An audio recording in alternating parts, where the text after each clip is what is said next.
En aluminium. Bonjour Valérie. Bonjour Julien. Bonjour Ravi de vous retrouver comme tous les lundis et comme tous les jeudis pour votre rubrique. Alors aujourd'hui, vous nous emmenez avec une super initiative du côté de Lille, où les résidents d'une maison de retraite ont reçu cet été des centaines de cartes postales de gens qu'ils ne connaissent pas forcément, je crois. Et oui, en fait, au départ, c'était un appel à envoyer des cartes postales à toutes les maisons de retraite de France. Alors, vous avez été nombreux d'ailleurs à jouer le jeu. Elles sont arrivées par milliers et du monde entier avec des petits messages et des photos qui font rêver. Aurélien Chopin et Clément Jean-Pierre étaient à Villeneuve d'Ascq à l'arrivée du facteur. Et vous allez voir, il y avait comme un petit air de fête. Nous sommes l'EHPAD du Moulin d'Ascq et notre idée pour la France, c'est de demander aux personnes de l'extérieur d'envoyer des cartes postales de leurs vacances de France et du monde entier, afin qu'ils puissent faire voyager les résidents en les lisant.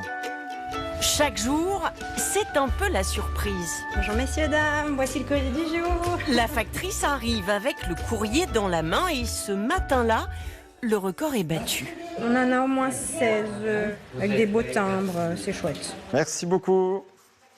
Déjà, dans le hall de l'EHPAD, les premiers curieux sont là.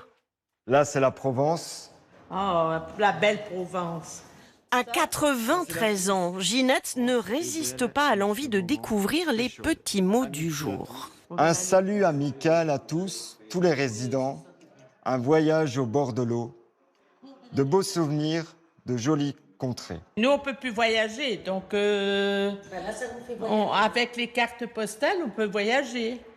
Quand on voit la côte, la plage et tout ça, on s'imagine mettre notre maillot de bain et aller nager. Hein? C'est l'idée qu'on a. Si vous avez la montagne, les châteaux, la montagne est belle. Des cartes postales que leur envoient des anonymes, pour la plupart, et c'est ce qui touche le plus Pierre. Un coup de téléphone ou un mail, oh je pense à vous, mais ça ne veut rien dire. Que là, ils ont pris le temps de l'acheter, de l'écrire, donc ils ont pensé à nous. Depuis 3 ans, l'équipe de cette EHPAD a lancé cette opération sur les réseaux sociaux et elle fonctionne. Chaque été, les résidents reçoivent une centaine de cartes postales de vacanciers et le rituel au moment du repas, c'est de les lire. Alors, un coucou et plein de bisous de Paris, où il n'y a pas que des touristes. de beaux souvenirs, de jolies contrées. La France est belle et en ce moment très chaude. Amitié à tous. Et de les faire circuler aussi.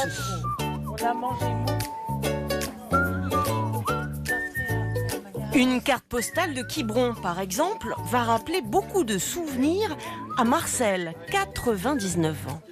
Ah ouais, ça me rappelle des souvenirs. J'y suis allé 2 fois. Ouais, c'est magnifique. La France, d'abord, c'est un pays magnifique. Alors ici, on voyage tous les midis. Au suivant. Ça éveille des souvenirs, beaucoup de souvenirs. Ça me permet aussi de connaître leur histoire aussi. Ça a un but un peu cognitif aussi. D'avoir de l'échange aussi, de l'interaction avec eux. À 1000 kilomètres de là, au Pays Basque, nous avons croisé des vacanciers au restaurant. Ils ont bien voulu se prêter au jeu. Un petit mot pour les résidents sur une carte postale. Je dis qu'on passait de très bonnes vacances, je donnais des bonnes nouvelles, le temps est beau. Ces personnes n'ont pas forcément d'entourage ou d'amis à qui parler et avec lesquels se réconforter. Donc oui, apporter sa présence, c'est très émouvant. L'idée a fait son chemin. Beaucoup d'EHPAD reçoivent aujourd'hui des cartes postales d'un peu partout. Alors on a eu envie de s'y mettre, nous aussi. Depuis la belle ville de Lille, un petit mot pour leur dire tout simplement qu'on pensait à eux. Oh, c'est trop sympa, on les embrasse Nous évidemment aussi, on parce vous que envoie ça des fait bises. plaisir. L'été n'est pas fini. Ah non.